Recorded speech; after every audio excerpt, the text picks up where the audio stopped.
Assalamualaikum warahmatullahi wabarakatuh. Jumpa lagi di channel sobat-sobat Mas Bro sekalian. Salam sejahtera untuk kita semua. Pada kesempatan kali ini saya akan membahas seputar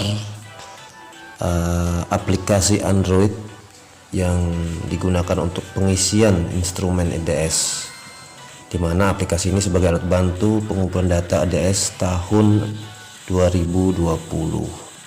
Saya akan menyampaikan cara install, mengisi, serta mengirim instrumen aplikasi EDS 2020 melalui HP Android, di mana respondennya adalah seorang guru. Oke, langsung saja sobat-sobat Mas Bro sekalian, kita menuju ke Google Play Store.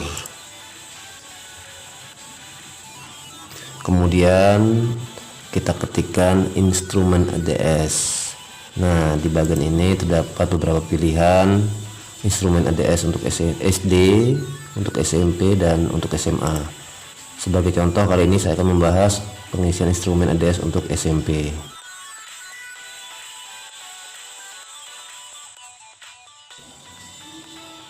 Lalu klik tombol install. Tunggu beberapa saat. Tidak lama kok sobat-sobat Mas Bro sekalian.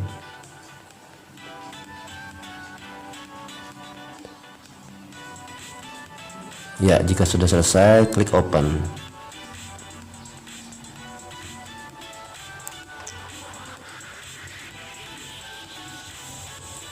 Ini tampilan instrumen luring jenjang SMP EDS di dashboard seperti ini. Nah, jika ada notifikasi seperti ini, klik allow.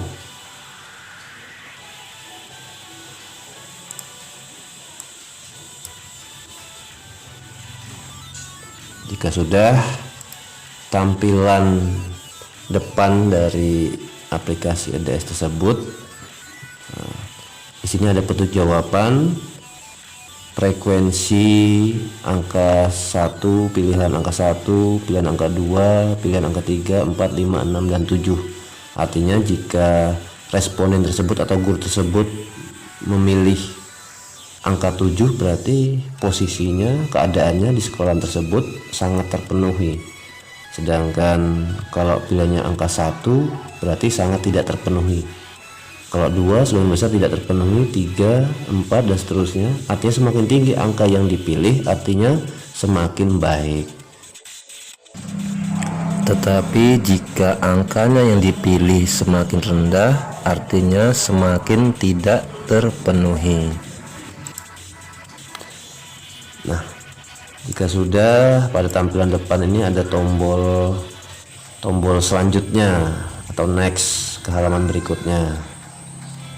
Nah, di sini langkah pertama adalah mengisi identitas responden. Nah, di sini ada pilihan peran. Peran di sini ada beberapa pilihan, apakah sebagai kepala sekolah atau guru. Nah, di EDS 2020 ini jumlah responden itu sekitar 11 sobat-sobat Mas Bro sekalian.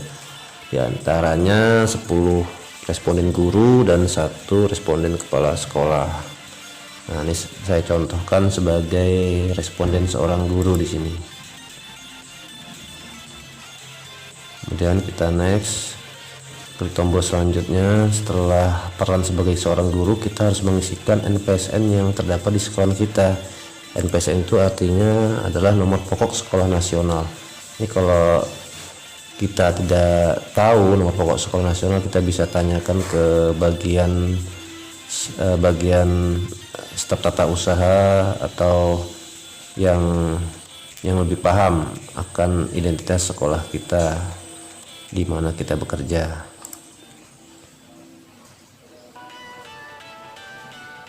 Setelah NPSN, di sini kita harus mengisikan NUPTK atau NIK. Di sini adalah NUPTK yang kita miliki. Jika tidak atau belum memiliki NUPTK, kita dapat mengisikan sesuai dengan NIK yang kita miliki. Ini jangan sampai salah nih, kalau salah fatal nih akibatnya. Jika NUPTK atau NIK yang kita masukkan salah, otomatis data kita juga yang kita isikan percuma. Jangan sampai salah Bapak Ibu sekalian.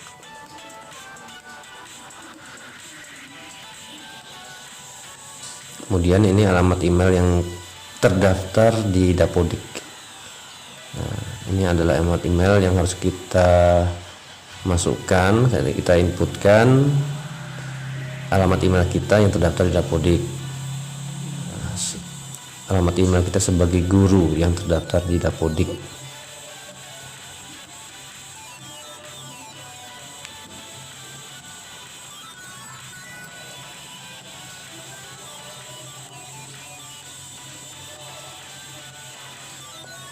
Nah, jika sudah selesai pengisian identitas, kita akan ke halaman berikutnya.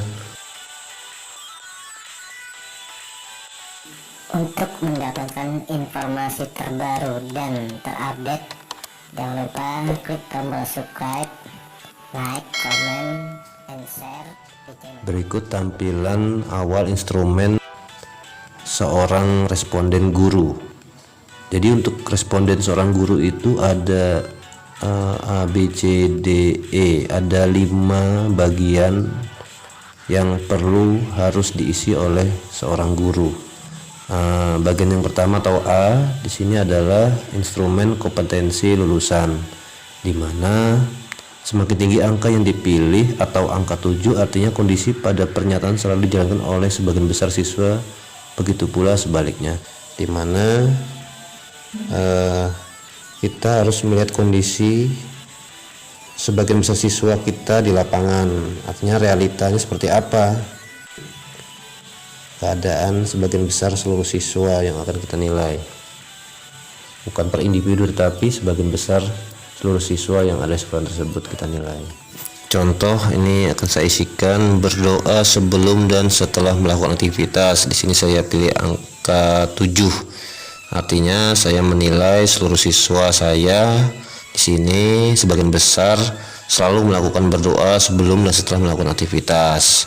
Sebagian besarnya rata-rata semua melakukan, jadi saya memilih angka 7 dan seterusnya. Ini apalagi mengucapkan salam saat bertemu dengan orang lain, mungkin ada sebagian kecil yang tidak mengucapkan salam, jadi saya pilih angka 6, tapi sebagian besar mengucapkan salam. Tapi ada juga beberapa orang tidak mengucapkan salam. Misalnya pilih angka 6 misalnya.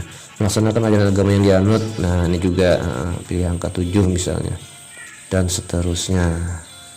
Kemudian lanjut. Nah, di sini ada pertanyaan menghargai pendapat orang lain. Nah, seluruh siswa sebagian besar menghargai pendapat orang lain, tetapi ada beberapa orang yang tidak menghargai misalnya. Jadi saya memilih angka 6, artinya tidak 100% menghargai semua.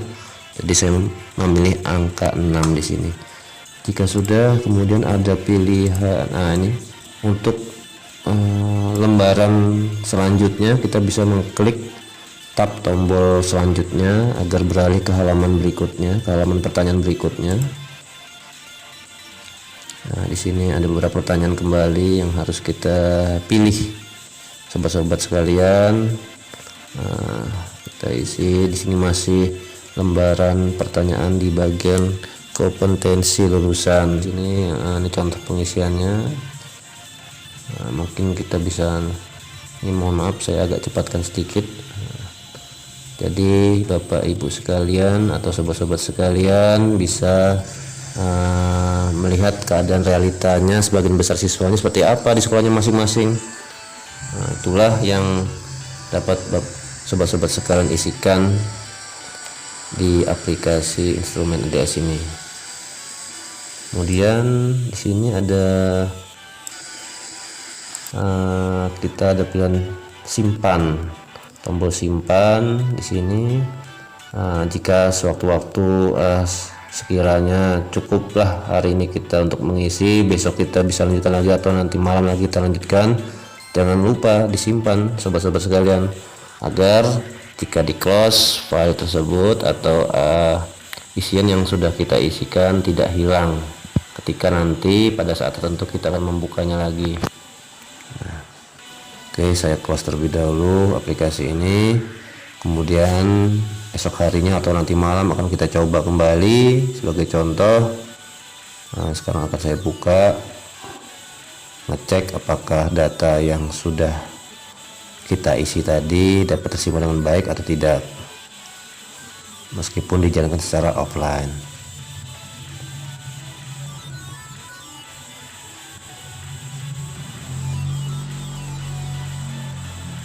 Ya, ini saya tidak mengaktifkan internet, sobat-sobat sekalian. Saya tidak aktifkan internet. Oke, ketika kita buka kembali, biasanya ada pilihan 2 tombol nih. Tombol yang pojok kanan bawah itu kalau kita klik maka akan berlanjut ke halaman terakhir yang telah kita isi di instrumen tersebut. Kita klik. Nah, ini di bagian E ini ada instrumen pendidik dan tenaga kependidikan. Sebelumnya sudah saya informasikan bahwasanya untuk responden guru itu ada 5 item bagian yang harus perlu diisi. Yang pertama yang A tadi kompetensi lulusan, dan yang terakhir ini adalah bagian E, pendidik dan tenaga pendidikan. Di mana pengisian pendidik dan tenaga pendidikan ini penilaiannya sebagian besar adalah ditujukan untuk pendidik dan tenaga kependidikan. Nah, di sini ada beberapa pertanyaan. Menampilkan diri sebagai pribadi yang dewasa, mantap dan berakhlak mulia. Nah, di sini seorang guru katakanlah merasa pribadi yang dewasa, mantap dan berakhlak mulia, maka bisa memilih angka 7 di sini dan seterusnya. Ini saya agak cepat, sobat-sobat sekalian. Menunjukkan kebiasaan membaca. Nah, ini saya pilih angka 7. Jangan lupa jika sudah selesai klik tombol simpan. Oke, jika sudah kita klik tombol tab next. Nah, ini yang terakhir, tampilannya adalah pengisian telah selesai 100%.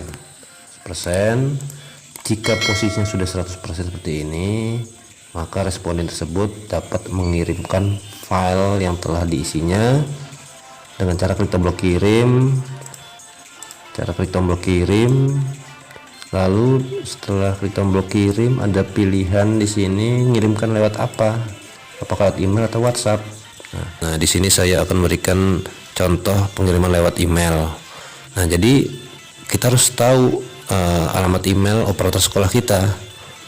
Kita harus bertanya dulu emailnya apa. Nah, jika sudah, tinggal tekan tombol send. Nah, jenis file yang telah kita isi, instrumen yang telah kita isi ini, jenis filenya adalah CSV. Nanti jika file jenis ini sudah terkirim ke emailnya operator atau ke WhatsAppnya operator, maka langkah selanjutnya adalah tinggal operator sekolahnya saja yang mengupload file CSV tersebut ke aplikasi ADS 2020. Demikian, semoga penjelasan ini dapat bermanfaat, dan silahkan like, comment, share, and subscribe agar mendapatkan informasi yang terbaru dan penting lainnya di channel ini. Terima kasih. Wassalamualaikum warahmatullahi wabarakatuh.